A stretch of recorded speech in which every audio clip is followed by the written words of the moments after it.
उद्धव बाळासाहेब ठाकरे शिवसेना गटातर्फे नवी पेठ येथील प्रभू श्रीराम मंदिरामध्ये मूर्ती प्रतिष्ठापनेच्या पूर्वसंध्येला जल्लोष करण्यात आला। 22 जानेवारी रोजी उद्धव बाळासाहेब ठाकरे हे नाशिकमधील श्रीराम मंदिरामध्ये पूजा करणार आहेत। त्यासाठी अनेक शिवसैनिक रवाना होणार आहेत। त्यामुळे शिवसेनेच्या पदाधिकाऱ्यांनी नवी पेठ येथील प्रभू श्रीराम मंदिरामध्ये एक दिवस अगोदरच जल्लोष केला। याबाबत अधिक माहिती शिवसेनेच्या पदाधिकाऱ्यांनी प्रसिद्धी माध्यमांशी बोलताना दिली। अयोध्यामध्ये प्रभू श्रीरामचंद्रांचं प्रतिष्ठापना होत आहे। या निमित्त सर्व राम भक्तांना मी मनपूर्वक शुभेच्छा देतो प्रथमतः। आणि खरं तर हिंदू हृदय सम्राट शिवसेना प्रमुख वंदनीय बाळासाहेब ठाकरे यांचं स्वप्न साकार झालेलं आहे या माध्यमातून। कारण खरं कष्ट जे आमच्या शिवसैनिकांचं झालेलं आहे या राम मंदिर निर्माण होण्याच्या मागे कारण आहे, मोठं कारण आहे शिवसैनिकांचं। खरं कष्ट आमचं शिवसैनिकांचं आहे।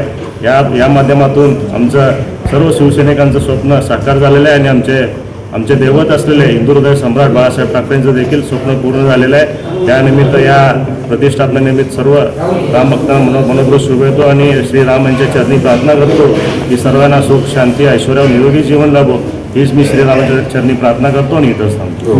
त्याचं कारण म्हणजे सन्माननीय उद्धवसाहेब ठाकरे यांच्याकडनं नाशिकमध्ये राज्यव्यापी अधिवेशन आणि काळाराम मंदिर जे जुनं आहे ऐतिहासिक मंदिर आहे तिथं महाआरती होणार आहे आणि या महाआरतीला तमाम शिवसैनिक त्या ठिकाणी जाणार आहेत आणि जे शिवसैनिक नाशिकले इथे उपलब्ध असणार नाहीत त्यांनी आपापल्या जागी रामाचा जल्लोष करणार आहे। त्यामुळे आजच आम्ही रामाचा जल्लोष इथं करत आहोत। प्रभू रामचंद्राची प्रतिष्ठापना होत आहे। 500 वर्षापूर्वी बाबराने या देशावर आक्रमण करून आपल्या हिंदूचं दैवत प्रभू रामचंद्राचं मंदिर त्या ठिकाणी बाबरीचा ढाचा उभा केला होता आणि तो ढाचा पाडण्यासाठी तो ढाचा उद्ध्वस्त करण्यासाठी शिवसेना प्रमुख मान्य बाळासाहेब ठाकरे आणि त्यांची शिवसेना अखंड लढली। ह्याला कुठले पुरावे द्यायची गरज नाही। प्रभू रामचंद्र हे कुठल्या एका पक्षाचे नाही आहेत आणि जो बाळासाहेबांनी लढा उभा केला होता, आज सुप्रीम कोर्टात सुद्धा बाळासाहेबाला ढाचा पडल्यानंतर त्यात आरोपी केलेला आहे, बाळासाहेबांवर केस घातलेली आहे आणि ज्या वेळेला हा ढाचा पडला गेला बाबरी मशीदचा त्यावेळेला अनेक जण घाबरून पळून गेले। त्यावेळेला बाळासाहेबांनी सांगितलं की ढाचा पाडणारे शिवसैनिक आहेत, त्यांचा मला स्वाभिमान आहे, त्यांचा मला अभिमान आहे।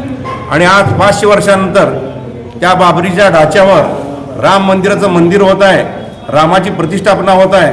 हे पूर्ण शिवसेनेचं बाळासाहेबांच्या ठाकरेंच्या विचाराचं यश आहे असं मला वाटतं। लोकदर्शन मराठी चॅनलला सबस्क्राईब करा, बेल बटनला क्लिक करा व लाईक करायला विसरू नका।